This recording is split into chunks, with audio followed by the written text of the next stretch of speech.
My worries when I joined the Army at 26 years old. So, in this video, we're going to go over everything I was worried about, and then we're going to talk about how it actually turned out when I was in the Army. But I'm currently 28 years old. I'm in the Army Reserves. I joined at 26, 2 years ago, roughly, and just dropped a packet to go to OCS. So, I joined on the enlisted side. But the first thing that I was most worried about was my age. I was like, I'm 26 years old. I'm a little bit older than I feel like I should be when I decide to join the military. So I was like, I don't want to be the oldest one there. What are people going to think of me? I kind of went through that entire process. And then I got to man, if I don't join and I'm 95 years old, will I have regrets that I didn't join? The answer is yes, absolutely. So I scratched all that stuff and then joined. So when I get there, certainly there are a bunch of 18-year-olds to 20-year-olds that either just graduated high school or they're trying to figure out what to do with their life and they don't know what to do, so they go to the military. That was the majority of the people that I went through with. But there were also older people that were at various different stages of their life. There was a gentleman who was, I guess, 34 years old who had 2 kids. He was our PG for a while.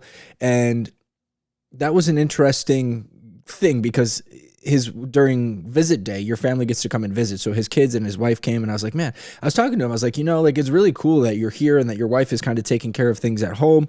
And it was just interesting hearing his journey, right? Because I was concerned at 26 years old and he's 34. Imagine how concerned he was, but age is just a number, really. And the sooner you get in, the better. I think absolutely no question. I really wish I would have joined at 18. I wish I would have became a Navy SEAL because I love doing hard things. I run Ironmans and marathons, and it's an incredible space to be in. And I feel like life would be super easy after SEAL training. But then again, you have to sign a 6-year active contract in the SEAL side, and then you miss your formative years, 18 to 24, where if you miss out on finding a wife, you could be in trouble because then you're searching for one at 24, 25 years old. Who knows if you find one? Because if you pick the wrong partner, I think you're in a lot of trouble for the rest of your life. And typically ages 21 to 22, girls, junior, senior year of college, that's when they're really looking to settle down and find their husband that's going to take care of them for the rest of their life. So certainly opportunity costs there. I actually did another video on deploying before 25 years old. You might want to check that out on my channel, but subscribe and follow this channel here, like it, because I take you from new recruit to wealthy veteran. My method has been real estate. It's given me a good net worth, some cash flow, all these other things. And the VA loan should be used as it's an incredible tool that you have that civilians don't. So that's what we're doing here is we're taking you from new recruit to wealthy veteran on this channel. Another thing that I was worried about when joining was being away from my family. Right. I had never just disappeared for 6 months, and you only get your phone maybe for 30 minutes to an hour on Sunday. And I was really worried about that relationship. Well, one, if Anna was going to wait for me or if she was going to accept that I was going, if I was going to come back and she cheated on me, whatever the case is, that is a very common thing that happens, especially when people deploy. But that was quite a bit of worry. And I think that's a lot of people's worries, but you manage through that. I wrote letters every single day, to my now wife, who was my girlfriend at the time, and then my mom I wrote often, and my brother, but I wrote to my wife every single day. It gives you hope. It gives you courage as you're kind of sitting there bored out of your mind, aimlessly doing things, and just waiting till you get out. But once you hit the halfway point, it's all really fast downhill from there. But the climb to halfway, it was a long and slow process. But then again, once you get half, it's okay, we've made it halfway. Now we're really excited, and the days fly when you're going downhill after halfway point. So that was kind of cool. But yeah, managed that, wrote a lot of letters.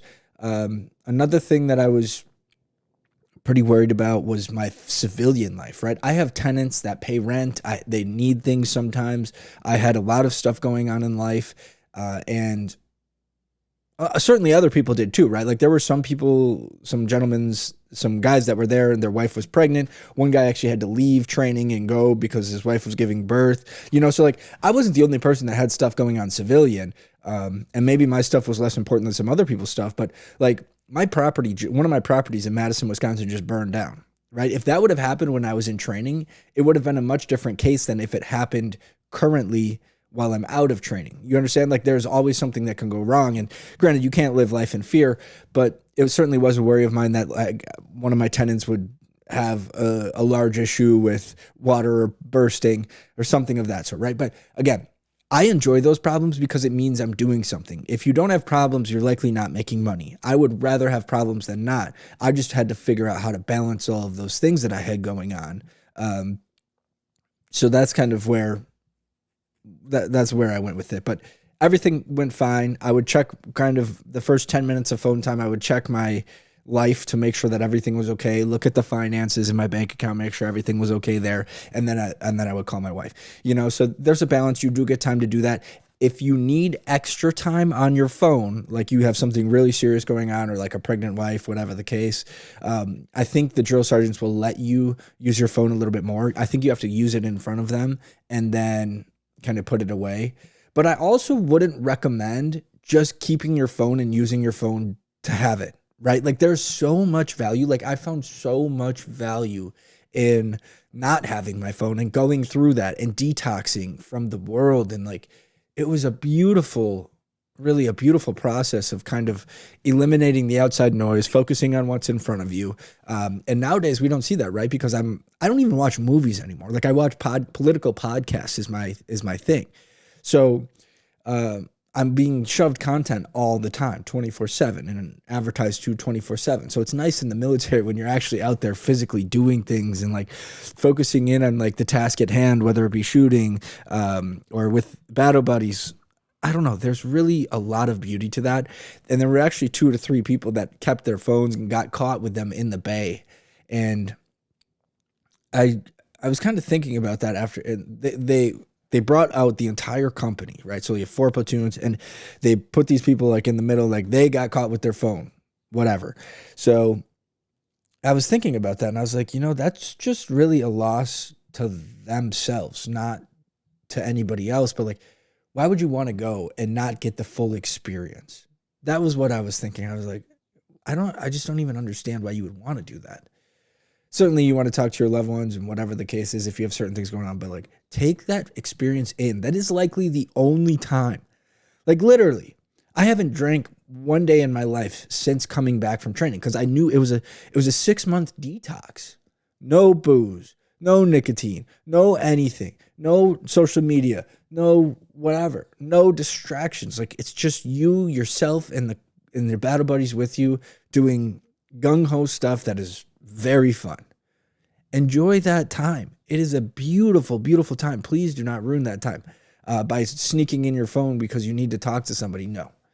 Enjoy that time, and it's going to be one of the best times of your life. So hopefully this video was helpful here. Those are some of the 3 things that I was really worried about, but I did it. It was a great time. I would highly recommend you do it as well. Let me know if you have any questions in the comments. We're going to take you from new recruit to wealthy veteran here. Subscribe for more videos like this. Go check out that other video I made about deploying before 25 because it talks a lot about the time frame, right? 18 to 25 is one of the most important times of your life. Should you spend a year deployed? Are you going to find a significant other? A lot of Rangers and SEALs, they never get married and they don't have a family, you know, because they're spent training all the time, 24/7. So there's a balancing act to this. But yeah, hope you enjoy. Bye-bye.